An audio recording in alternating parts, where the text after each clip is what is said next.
Ses mains sont sans aucun doute les plus précieuses que j'ai jamais vues de ma vie. Ouvrez un tiroir, et vous verrez. Il regorge de montres de luxe Patek Philippe. Même pour aller faire les courses au quotidien. La voiture la moins chère qu'il conduit est une Ferrari. L'homme qui possède tout cela s'appelle Stephen. Il est, dans tout son domaine, le chirurgien le plus brillant qui soit. Un jour, un patient arrive. Une balle logée dans le cerveau. Les médecins précédents avaient déjà déclaré que le cas était désespéré. Une fois Stephen arrivé, il a terminé la craniotomie en 1 minute seulement. Et il ne lui a fallu que 30 secondes pour extraire la balle, ramenant de force ce patient des griffes de la mort. Mais ses mains, estimées à 50 milliards, après un terrible accident de voiture, ont totalement perdu leur valeur d'origine.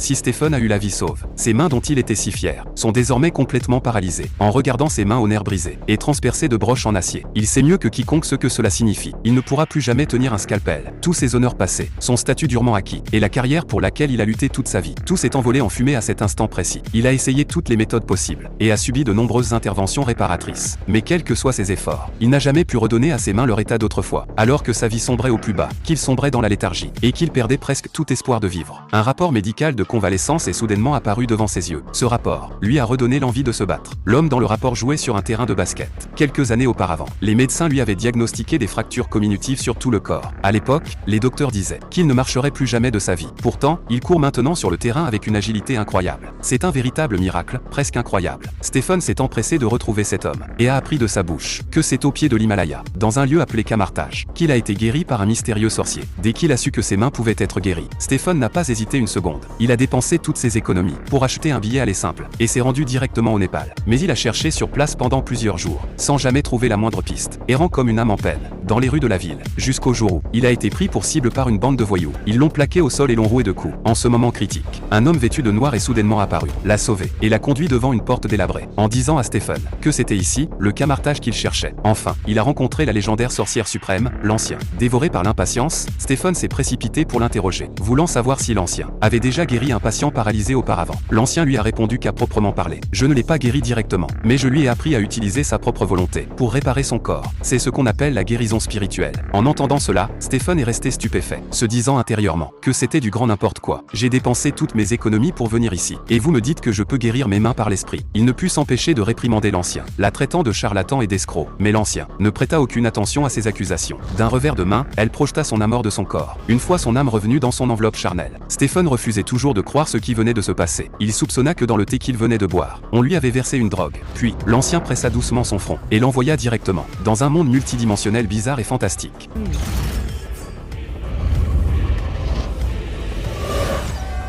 What is real? What mysteries lie beyond the reach of your senses? The root of existence, mind and only one of an infinite number. Worlds without end. Some benevolent and life-giving.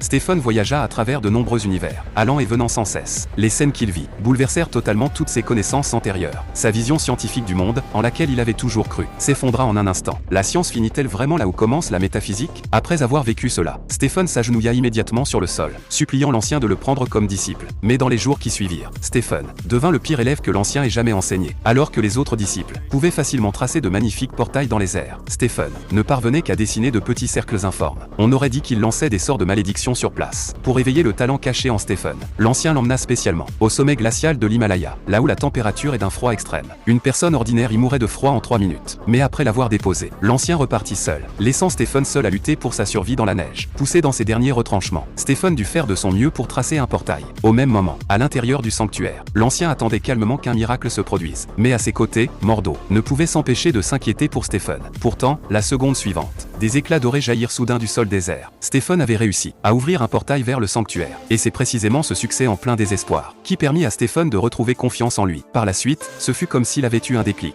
En quelques jours seulement, il finit d'étudier tous les livres de magie de la bibliothèque. Pendant la journée, il se concentrait sur l'entraînement physique pour renforcer son corps, et la nuit, son âme quittait son corps pour continuer à étudier les sorts à la lueur d'une lampe. Son efficacité d'apprentissage était 2 fois supérieure à celle des autres. Même ses livres, interdits que personne n'osait toucher, furent tous lus et assimilés par lui. Un soir, Stephen Stephen se rendit à la bibliothèque comme d'habitude, et vit que le bibliothécaire, Wong, n'était pas à son poste. Il s'empara alors discrètement du légendaire livre de Vishanti, et commença à le feuilleter attentivement. Le livre décrivait en détail un artefact d'une puissance inouïe. Cet artefact s'appelait l'œil d'Agamotto. On raconte que cette relique possède le pouvoir magique de manipuler le temps, et cet artefact puissant en convoité reposait alors paisiblement juste devant ses yeux. Profitant que personne ne regardait, Stephen retira l'œil d'Agamotto avec précaution, et le mit sur lui. Puis, suivant les incantations décrites dans le livre, il commença à s'exercer. À sa grande surprise, il maîtrisa rapidement la méthode pour utiliser le pouvoir du temps. Après avoir ressenti la puissance immense de l'œil d'Agamotto, Stephen eut soudain une idée audacieuse. Il voulut utiliser ce pouvoir temporel pour restaurer le livre de Vishanti, afin de voir ce qui était écrit sur les 2 pages arrachées, et découvrir leur secret. Au moment même où il réussit à restaurer ces 2 pages, l'inattendu se produisit soudainement.